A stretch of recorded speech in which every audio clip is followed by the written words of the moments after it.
सबका साथ सबका विकास। परिवर्तन करने के लिए उसको जिम्मेवार बनाता है। मित्रों, हमने एक और काम किया, जैसे समरस गांव किया, हमने योजना बनाई।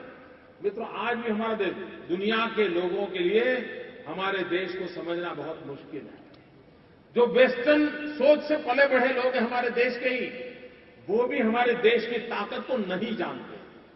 मित्रों, इतना बड़ा देश, 7 लाख गांव, 125 करोड़ की जनसंख्या, और आज कानून व्यवस्था की इतनी नई नई झंझटें पैदा हो रही है, उस बीच में भी ये देश ऐसा है कि 7 लाख गांवों में सिर्फ 50,000 पुलिस थाने हैं।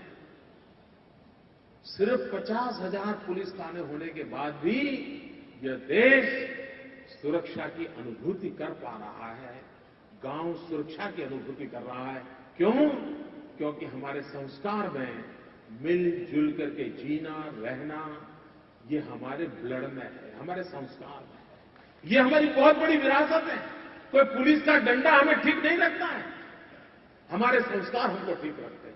कोई कानून से हम बंधे हैं इसलिए सही दिशा में जा रहे इसलिए नहीं, हमारे संस्कार हैं जिसके कारण हम चल रहे हैं। वरना इतना बड़ा देश कोई मानने को तैयार नहीं होगा कि 7 लाख के देश में 50,000 पुलिस थाने हो, फिर भी 7 लाख का देश चल रहा है। ये जन सामान्य की शक्ति है, और इस शक्ति को पहचानने के लिए हमने एक योजना बनाई, तीर्थ ग्राम, पावन ग्राम। जो गांव में 3 साल तक कोई कोर्ट कचहरी का केस न हुआ हो, कोई पुलिस थाने में एफआईआर दर्ज न हुई हो, कोई कोर्ट कचहरी का केस नहीं चलता हो, ऐसे गांव को हम पावन ग्राम का सर्टिफिकेट देते हैं और उसको स्पेशल राशि विकास के लिए देते हैं।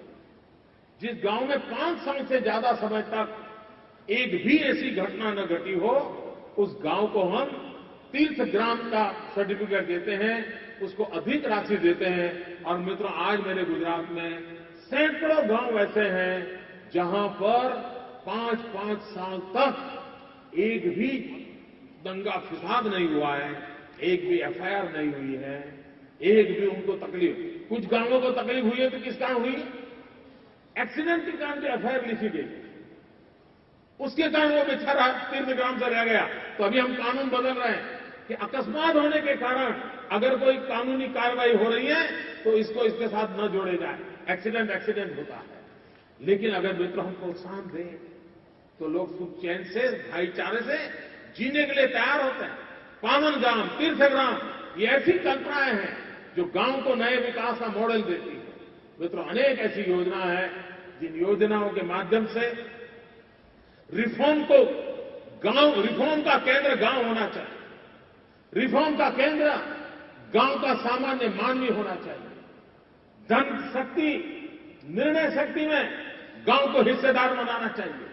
हम जितनी बड़ी मात्रा में इन मूलभूत बातों को लेकर के चलेंगे तो पंचायती राज व्यवस्था के आज 50 साल जब हम मना रहे हैं, तब पूरी व्यवस्था सशक्त होगी और हमारा गांव सशक्त होगा, तभी देश सशक्त होगा। हमारा गांव उत्पादन का केंद्र बनेगा तो हिंदुस्तान मैन्युफैक्चरिंग सेक्टर में आगे बढ़ेगा। हमारे गांव में रोजगारी की संभावनाएं बढ़ेगी, तभी देश में से बेरोजगारी जाएगी।